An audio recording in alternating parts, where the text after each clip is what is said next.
OK, on va parler d'un nouvel élément dans l'orienté objet qui est un peu particulier, commence à être des notions assez avancées. Pas complexe pour autant, mais c'est pas nécessairement le genre de truc que tous vos collègues vont connaître et comprendre.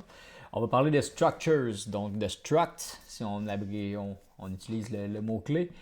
Qu'est-ce que c'est en fait? C'est un objet qui va être très similaire à la classe, mais la classe, elle, vous vous rappelez quand on a parlé des listes et des arrays, je crois. On a parlé de la mémoire un petit peu brièvement, on a parlé de stack et de heap. Donc, si on se rappelle, on a le côté, j'avais fait un exemple avec num1, num2, si j'assigne la valeur de num1 à num2, est-ce que ça fait qu'il va y avoir une référence entre les deux? Non.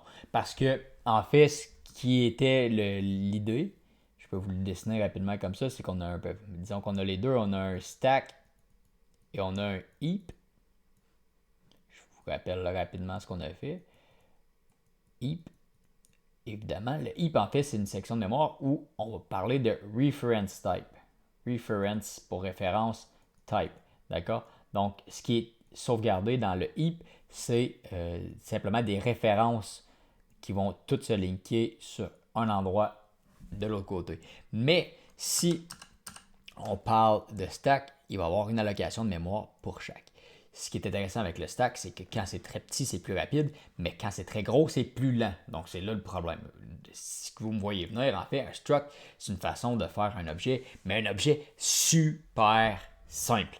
On peut penser, je sais pas si on parle d'un jeu vidéo, par exemple, vous voulez faire un jeu de paintball, de fusil à peinture, paf, paf, paf, la boule elle éclate, bref.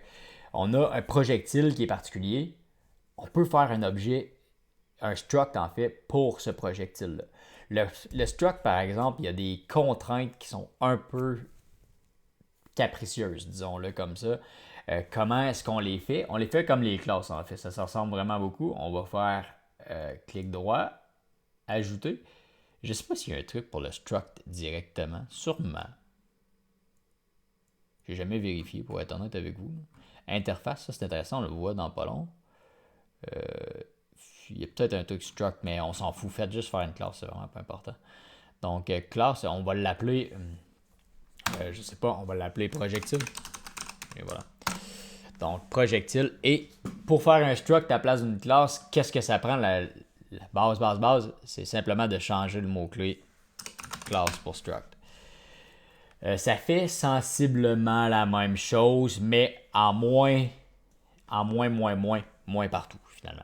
Donc, premier détail, j'ai mis, qu'est-ce qui est un caractère inattendu, désolé. Donc, struct projectile. Et qu'est-ce qu'on fait avec ça?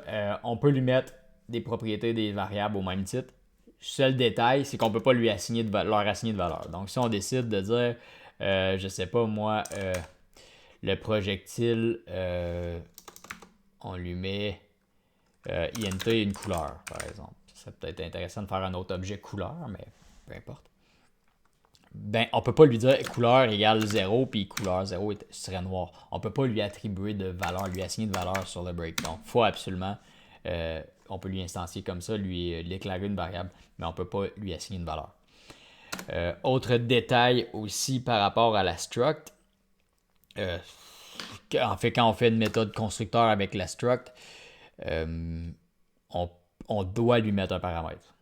C'est comme ça. Donc, si je fais par exemple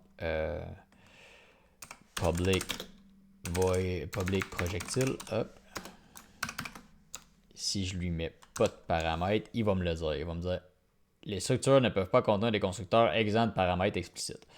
Donc, projectile, je sais pas, on pourrait mettre int quantité, hop, et là, on a quelque chose qui public projector doit être entièrement. Il veut qu'on lui assigne ça, donc color égale 0, hop. Puis on pourrait lui mettre quantité égale à 100, hop. Et voilà. Donc, c'est des petits trucs qui sont très capricieux. On les utilise, pour vrai, on les utilise vraiment pas souvent. Je vous montre ça parce que je veux que ça fasse partie de votre culture. C'est quelque chose que si quelqu'un vous parle, vous faites ah oui, ok, c'est comme la classe, mais c'est la classe en fait qui est sur le stack. Donc, si j'en déclare une par-dessus une autre, ben évidemment, elle a pas les mêmes capacités. Il n'y a pas d'héritage à ce niveau-là non plus.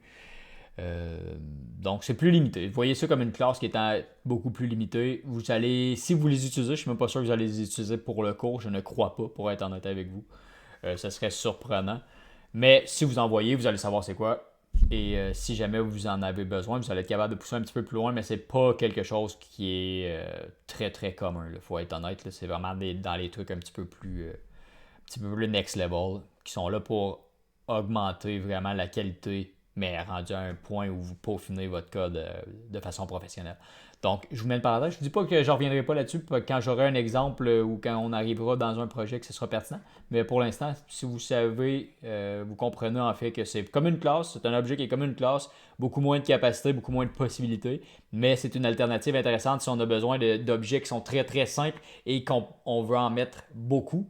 Donc, l'idée est là, OK? Donc, la classe, c'est quand on en a beaucoup, c'est vraiment long. Mais si elle est grosse, c'est pas un problème. Le struct, c'est le contraire. Si elle est grosse, c'est un problème. Si le struct est gros, c'est un problème. Mais s'il y en a beaucoup, c'est pas un problème.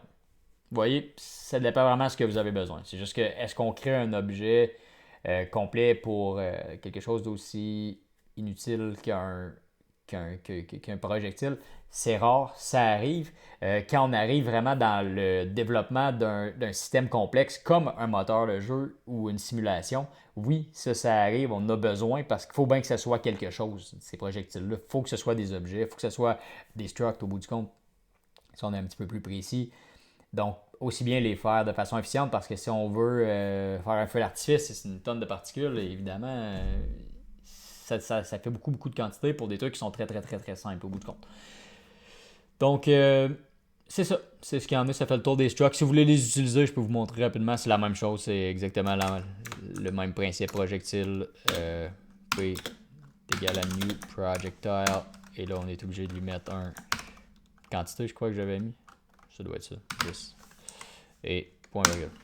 Donc, P point.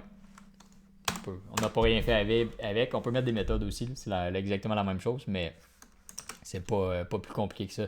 Ce que vous pouvez faire, c'est pas plus hot que ça non plus. Éventuellement, avec les interfaces, il y a peut-être des ponts à faire, mais pas pour l'instant. Donc, je vous vois dans la prochaine vidéo.